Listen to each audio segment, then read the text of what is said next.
Welcome, Miss Sweta, and welcome everyone else. Welcome, Miss Benu. Welcome, Myra, Miss Thank Meenakshi, you. Miss Mm. Manisha. Very happy to see all of you. And welcome to Fridays at EBD.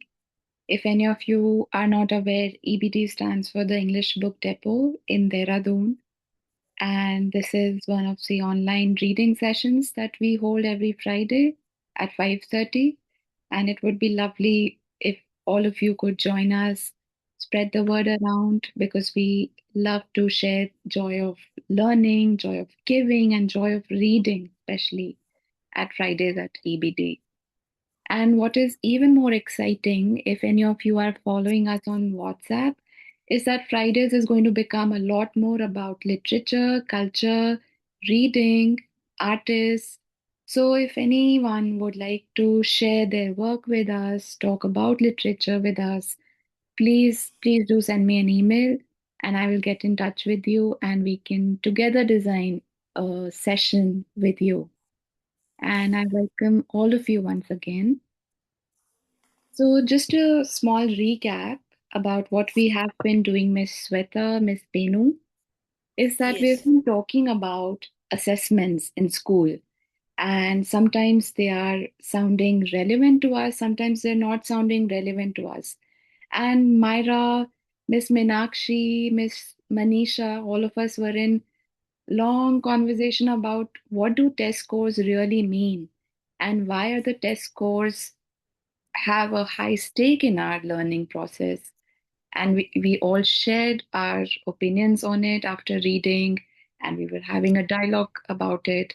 And I invite all of you now, and also Kushi, who I see have, has joined us, to read with us and also explore the idea of assessment with us.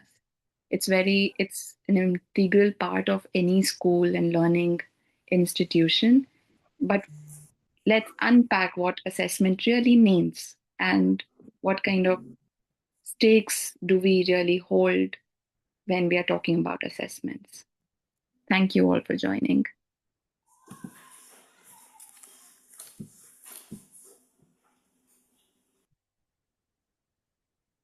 Improving assessment.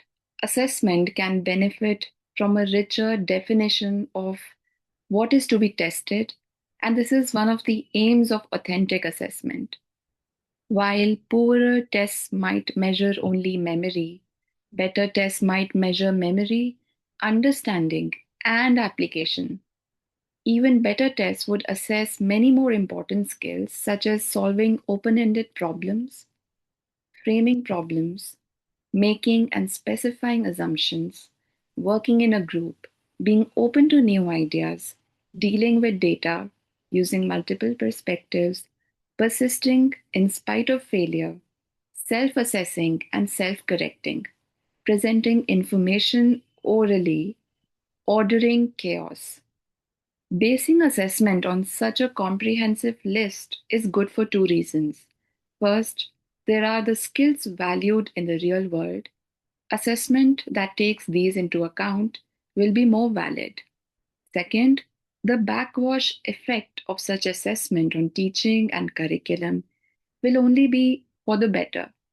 Recall that backwash refers to the tendency for teachers and curricula to align themselves to a test requirements. Thus, improving assessment will lead to improved teaching practice. At least that is the hope behind many widespread testing reforms. One well researched form of authentic assessment is called the portfolio method.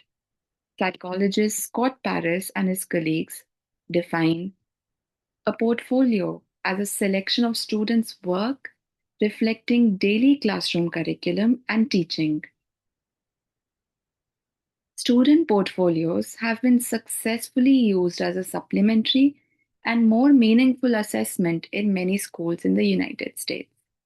Each portfolio contains a representative sample of a student's classwork, a variety of evidence of a performance in class. No extra work is required except for selecting suitable samples, which can be done along with the student. Thus, the student becomes a self assessor, asking herself Does this work show the effort or skill that I want to share?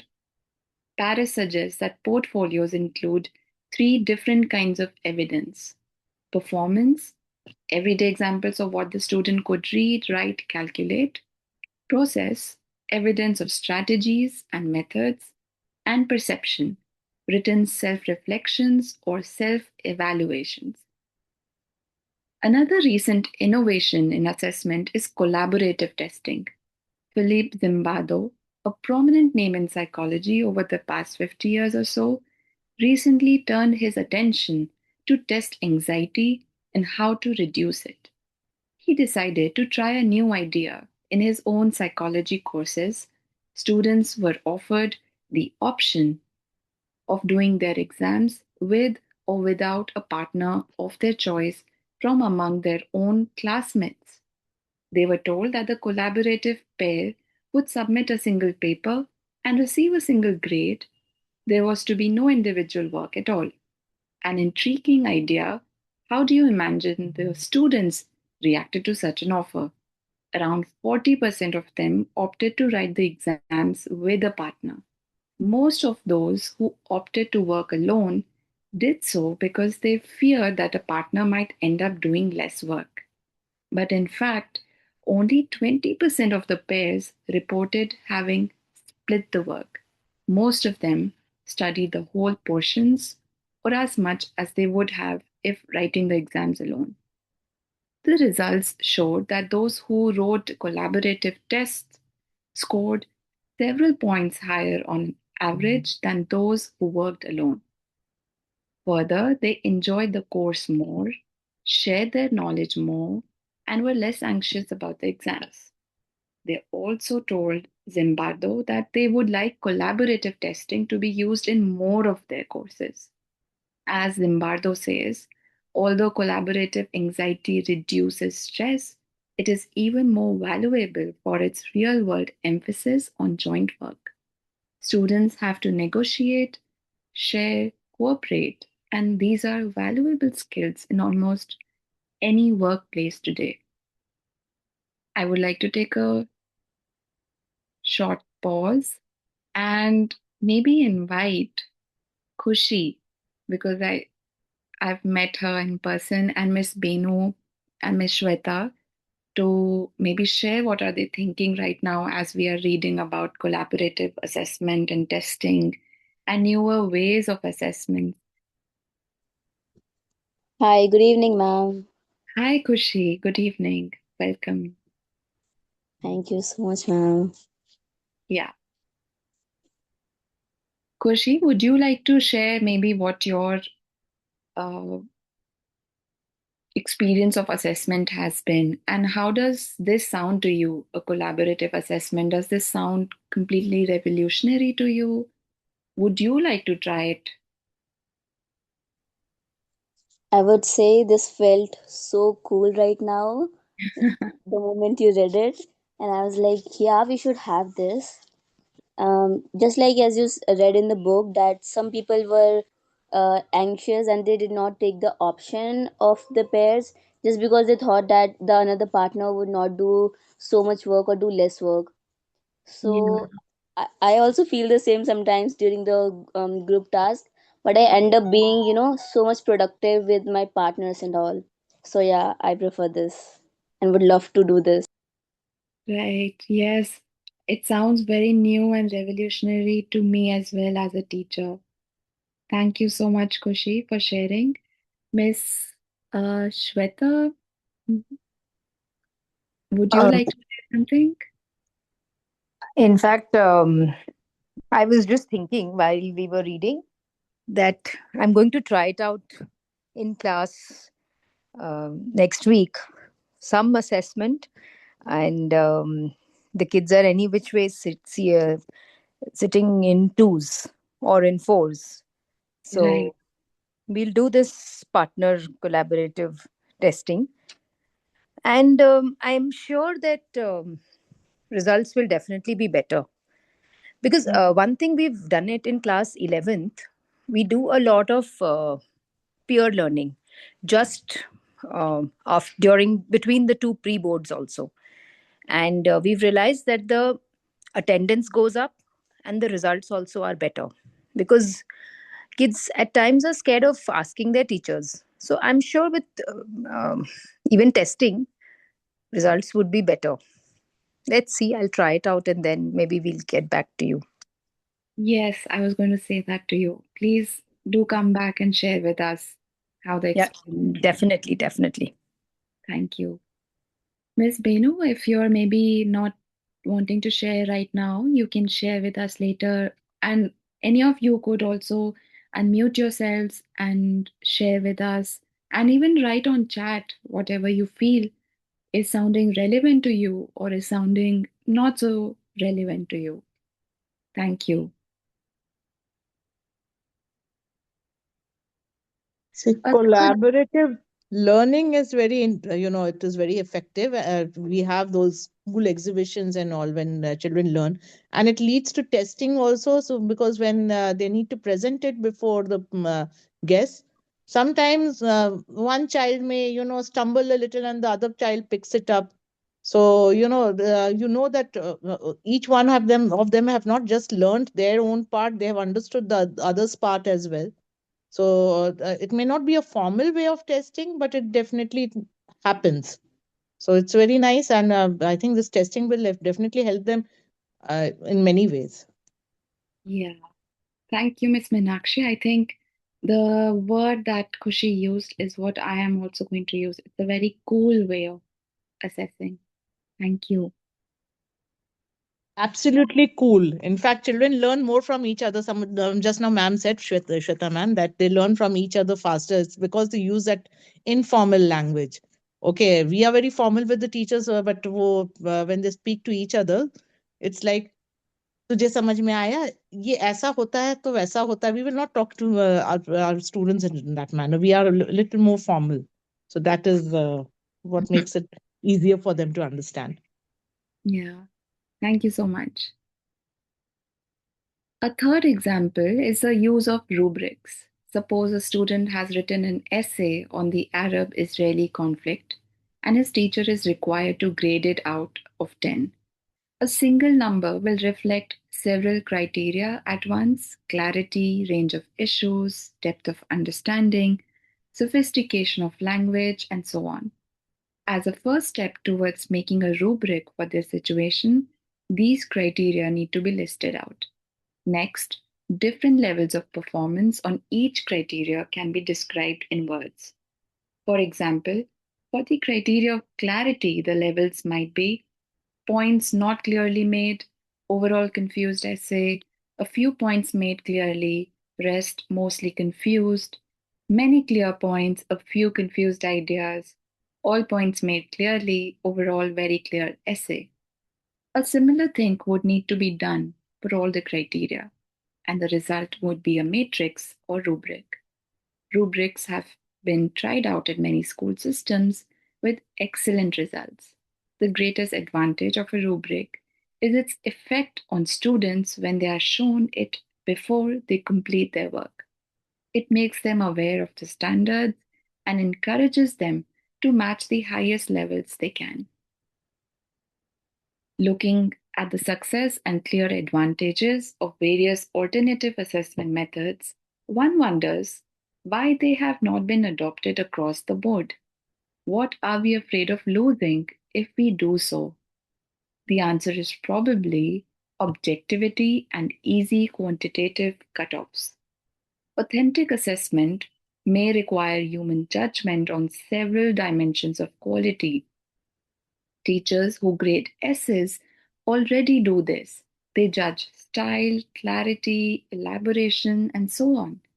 Early research on the reliability of essay marking was quite disappointing, showing that there is very little agreement when two separate people mark the same essay, and even when one person marks the same essay on two different occasions. This has led us to be deeply skeptical of the objectivity of such assessment. The other problem is, of course, that we are used to simple summary numbers with which to decide a student's worth. Is there a way out of the impasse? We will have to take another look at qualitative assessment because to dismiss it completely would leave us with no alternatives to the present system and its problems. There are a few properties of qualitative assessment that might worry us. We know that in some cases, criteria of performance are sharp in the sense that there are clear rights and wrongs.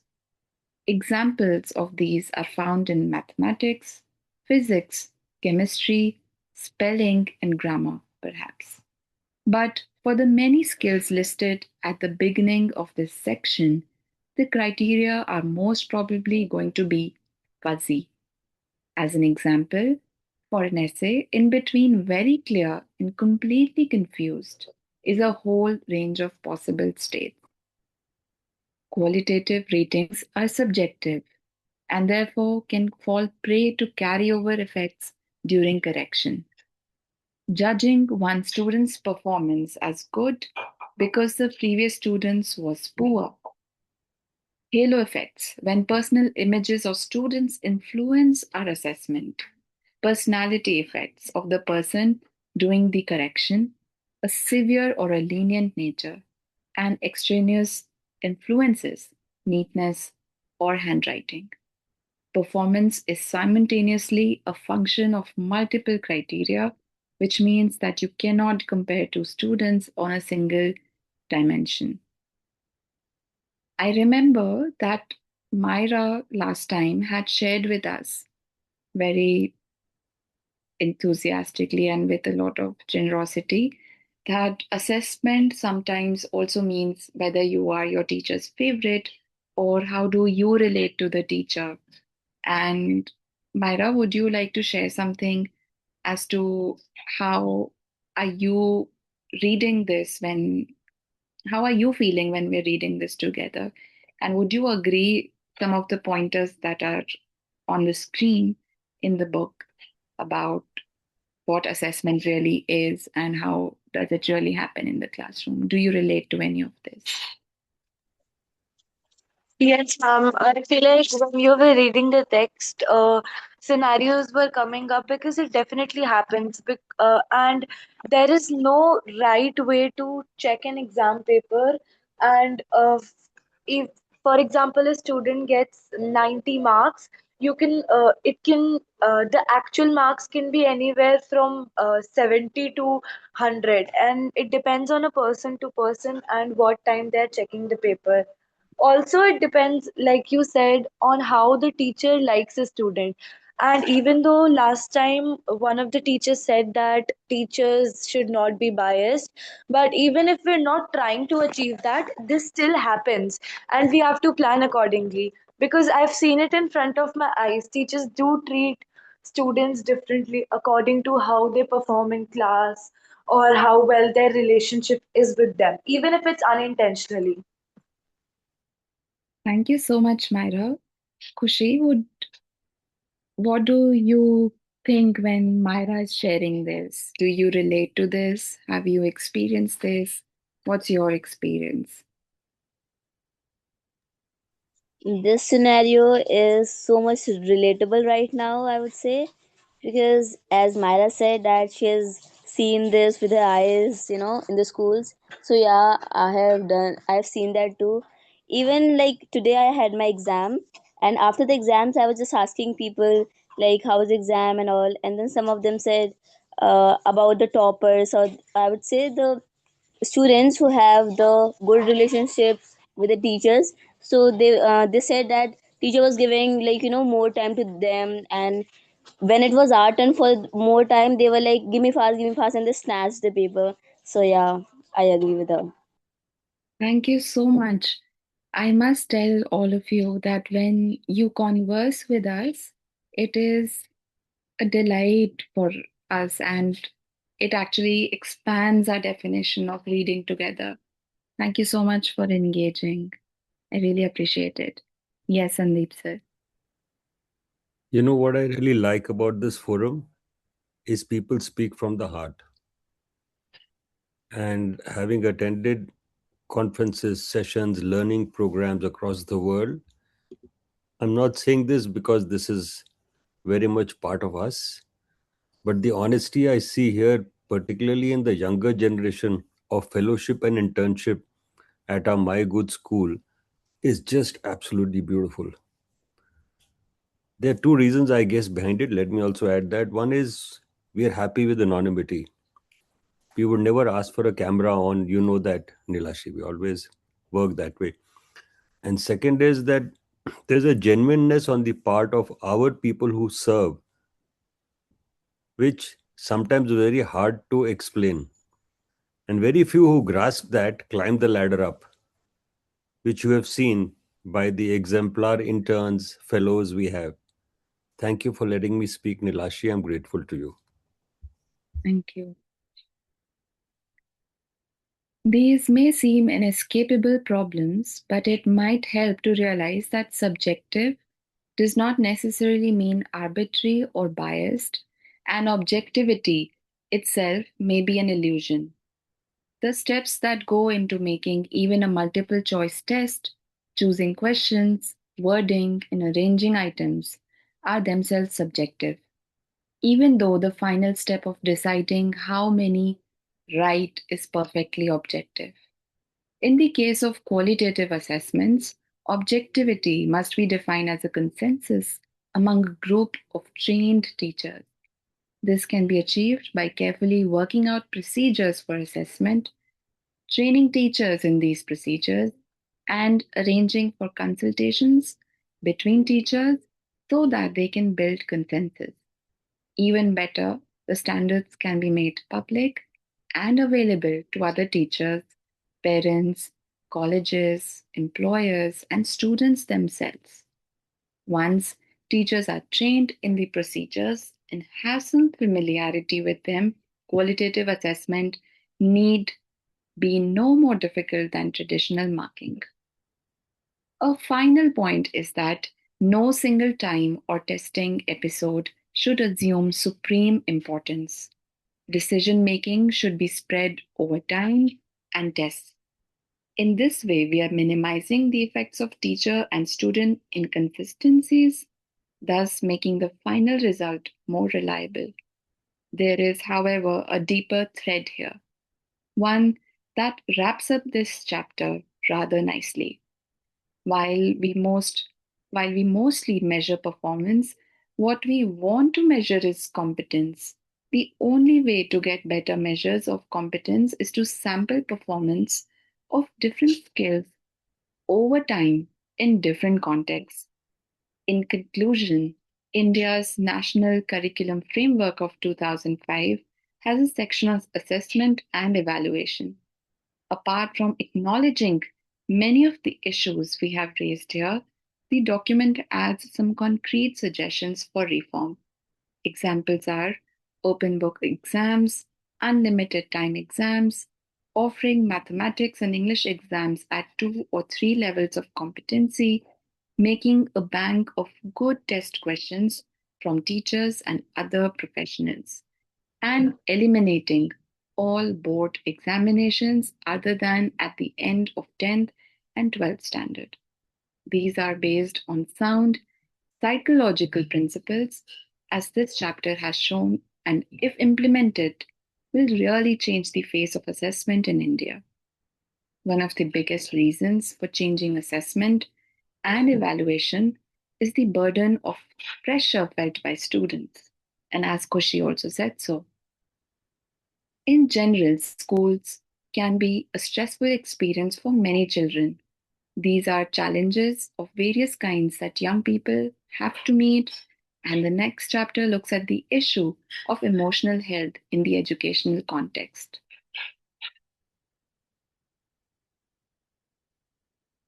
And again, before I proceed with reading a chapter which is personally very, very close to my experience, very close to my heart, would any teacher, any reader, listener like to come in and maybe describe what emotional health means in a school and what kind of facilities are you able to avail in your school, or what kind of facilities are you able to give to your students in your school in terms of emotional health?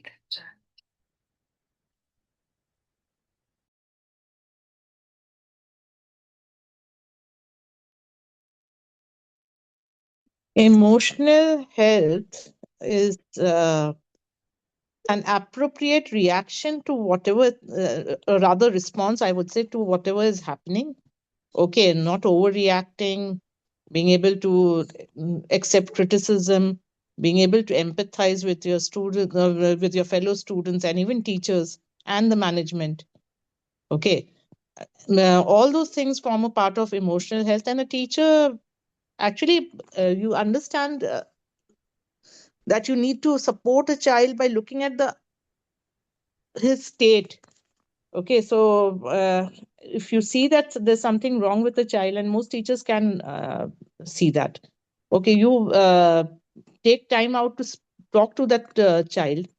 Okay, and maybe you can also take a friend of the child into, you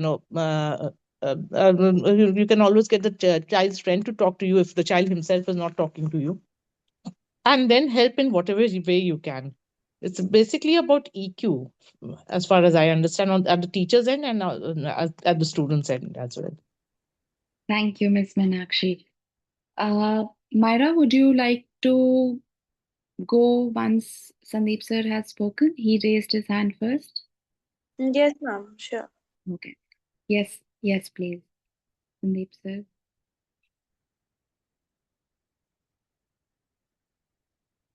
You want me to speak, Nilashi?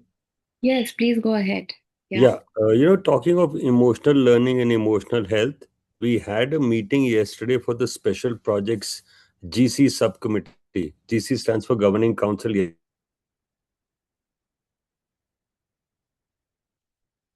So we have lost you, I think. and we had in the meeting.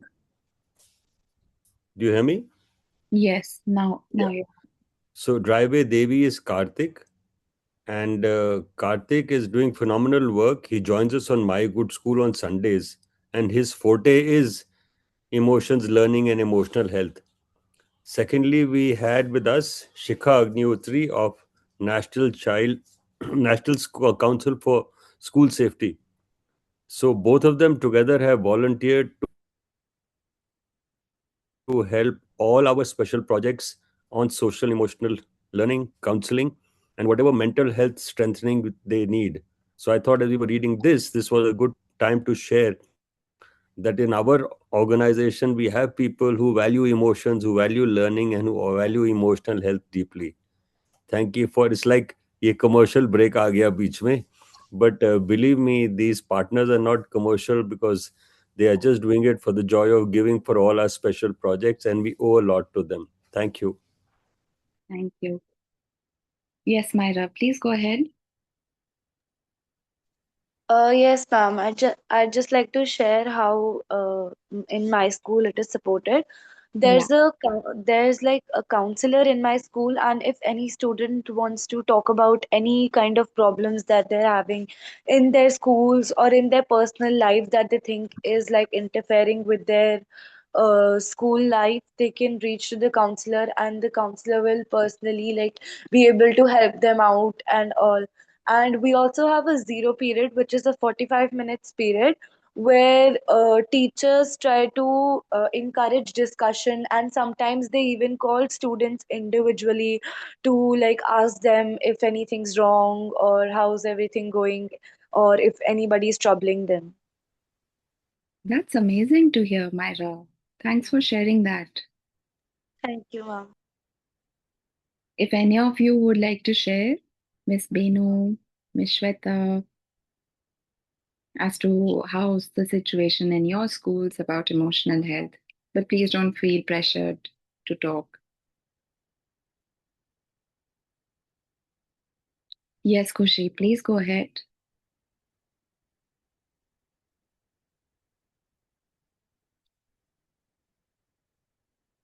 Kushi, are you able to talk?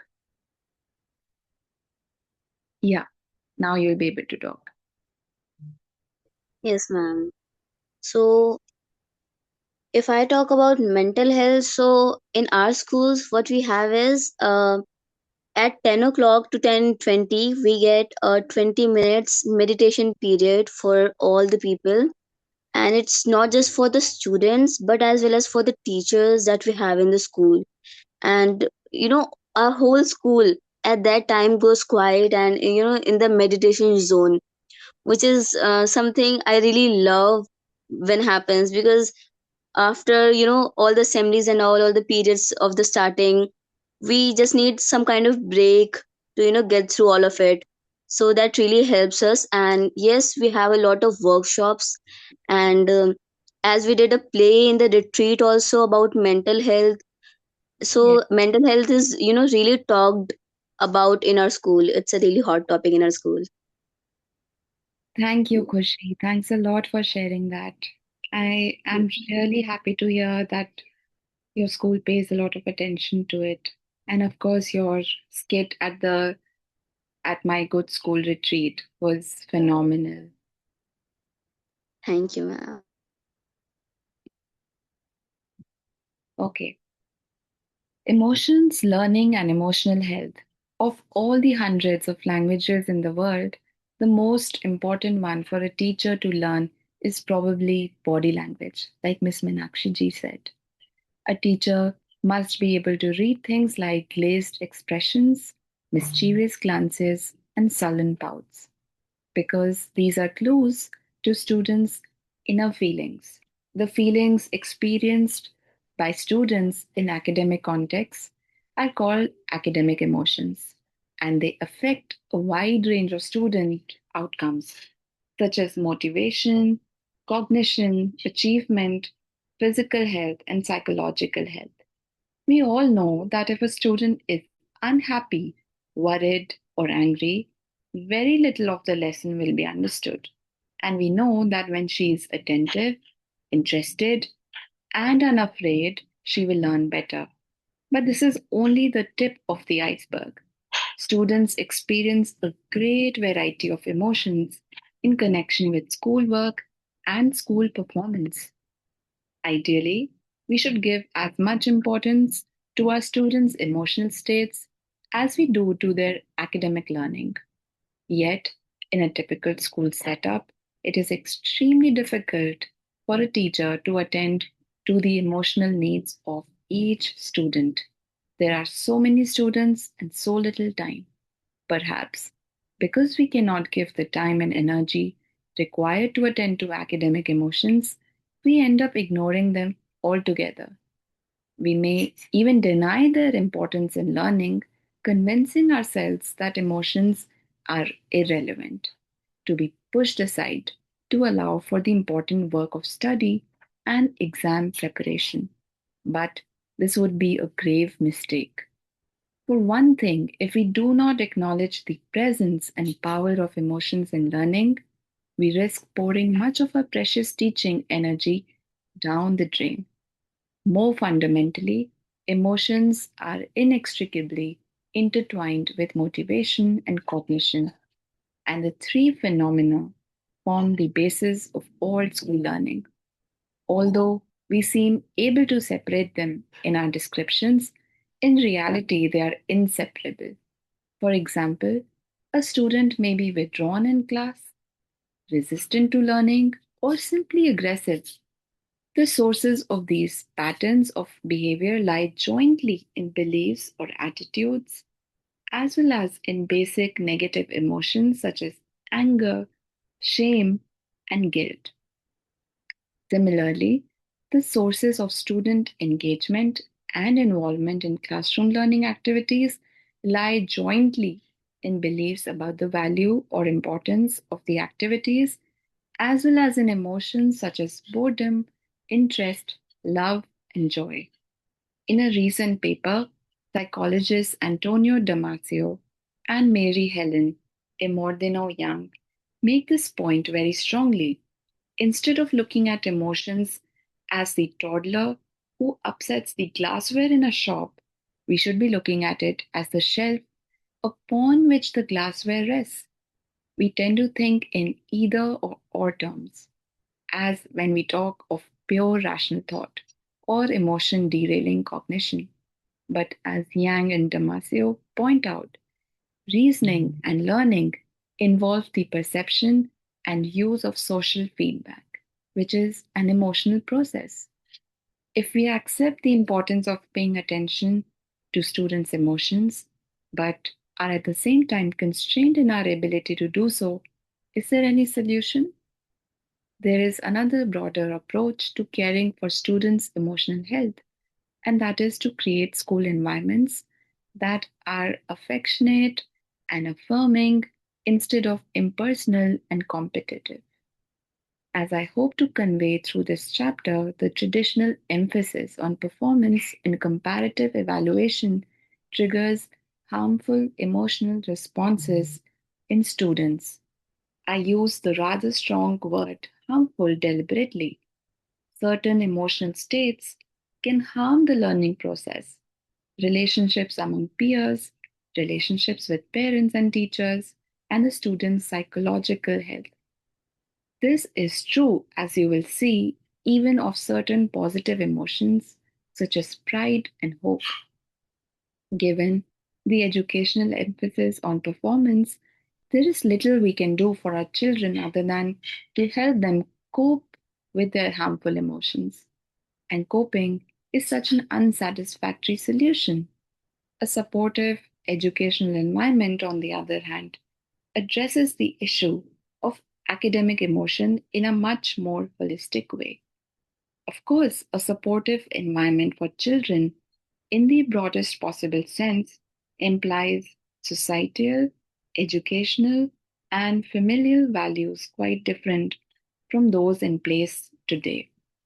While we all need to work at that level too, if each of us can tune into our students' emotional worlds, even in small ways, the returns will be enormous. The following section will introduce academic emotions and explore two of them in some depth: enjoyment and anxiety. And before I proceed, I would like to ask all our listeners and readers here present with us,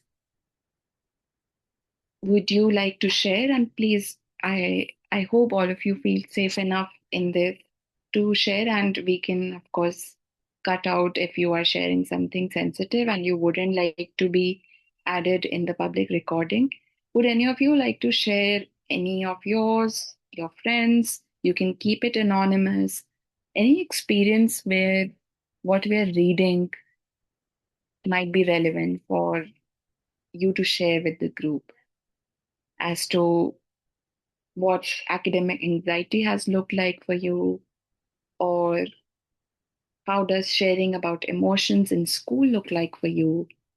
Do you remember a time when you had done that? Maybe it was a very joyful moment for you to share something with your teacher, with your student. If any of you would like to share such a moment, such an experience with the group.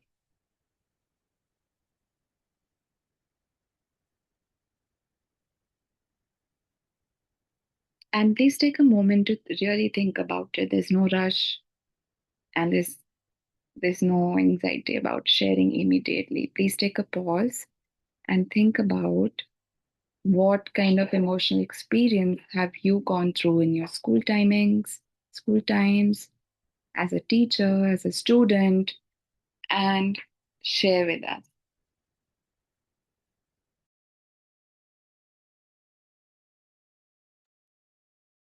Nilashi, participants are allowed to unmute themselves. Yeah, That's okay, the design of this webinar. So we won't have this challenge that participants can't unmute. okay, Yeah, great, so I just thought I'd make everyone aware. thank you.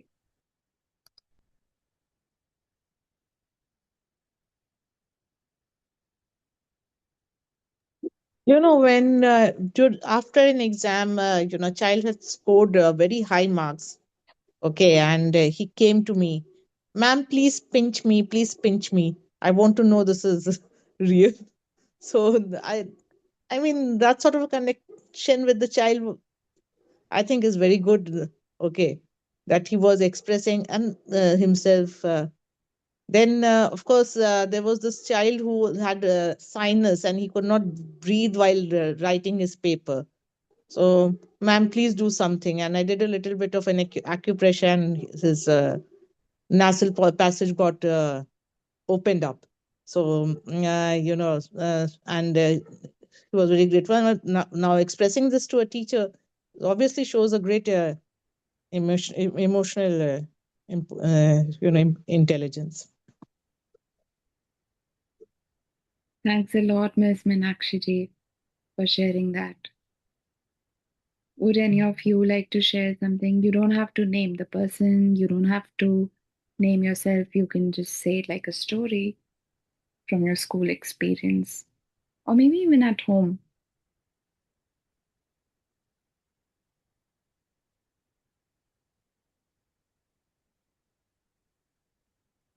Okay. And if also you wouldn't like to talk about it, you can always type it in chat or even send a private message. Thank you. As you might be able to see the box 1, there are activity related emotions. There's enjoyment, frustration, and boredom. And there are outcome related emotions. And this whole box looks really nice. And as Kushi might say, looks very cool. As an exercise, you might like to write down a list of the academic emotions that you think students typically experience and compare your list with the one in box 1. This list was compiled by psychologist Reinhard Bergren and his colleagues from qualitative data collected from students in schools in Germany. The students were asked to describe their emotions during class time, while studying at home, and around testing time. From these verbal accounts, the psychologists were able to create a classification with explanations, as shown in box 1. Anxiety was the most common, 15% to 25% of all emotions reported. However, if we label these emotions as positive and negative in the obvious sense, the findings showed that the overall frequency of positive and negative emotions was similar.